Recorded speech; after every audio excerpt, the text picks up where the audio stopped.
Hey guys, I'm going to be reading a chapter in this book for anxiety. It is chapter 6. Take my glasses off because I look stupid. Misbelief in anxiety. Page 63. Now, I can't read very well. Dyslexia.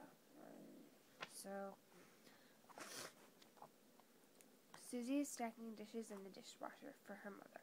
When she accidentally drops a glass and breaks it, her heart pounds. She knows this means punishment. When she broke things in the past, her mother usually did 3 things: yell, call Susie names, and spank. Susie shudders in fear, thinking of what is to come. Then Mother enters the kitchen, and what she sees is the broken glass. She seizes Susie by the arm, raves out the glass being fine crystal, calls her clumsy, careless, and useless, and then loops her, aka hits her. The next day, Mother again tells Susie to stack the dishes in the dishwasher. Susie isn't very eager to do it. She tries to come up with an excuse to get out of the task. She says she has to go to the toilet or has a stomach ache and has to go to bed. Susie feels anxious because she has conditioned to feel that way. If she stacks the dishes, there's the danger of breaking something, and if she breaks something, she will be surely get yelled at, called names, and spanked. And that would be painful. In time, if Susie has enough of these painful experiences, that is, breaks enough glasses and receives enough insults and spankings, she will develop anxiety that spreads into her very feelings of self-worth. Pair these events with Susie's social contacts. She goes roller skating and has trouble staying upright on the skates. The other children ridicule her and tease her. In school and at home, her brother calls her names in front of other people. Her father often calls her lazy, and her mother yells when she doesn't perform according to her expectations. Susie teaches herself how to be anxious.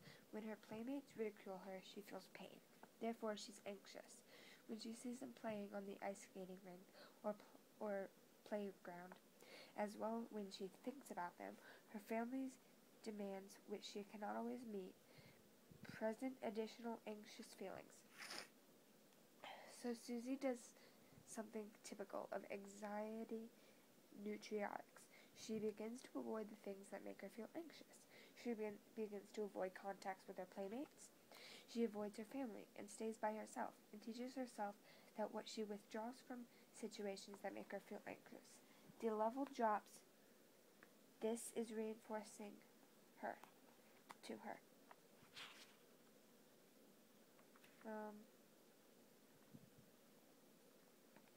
Some common lines are, he, they, she may not like me. That would be terrible. I might not meet people's expectations of me. That would be terrible. I might get rejected.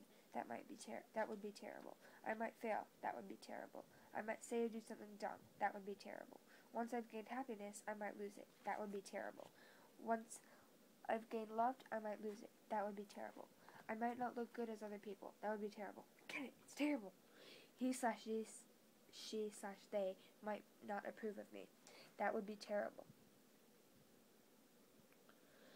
He/she/they might discover what and nothing I really am.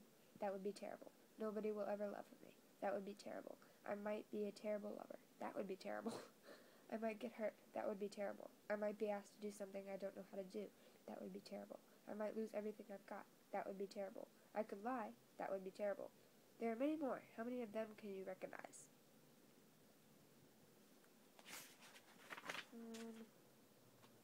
Anxiety is fear in the absence of real anger.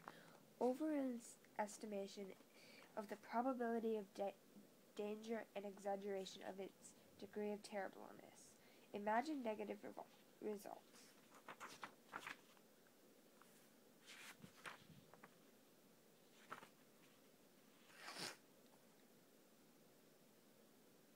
If the thing I worry about were to happen, it would be terrible.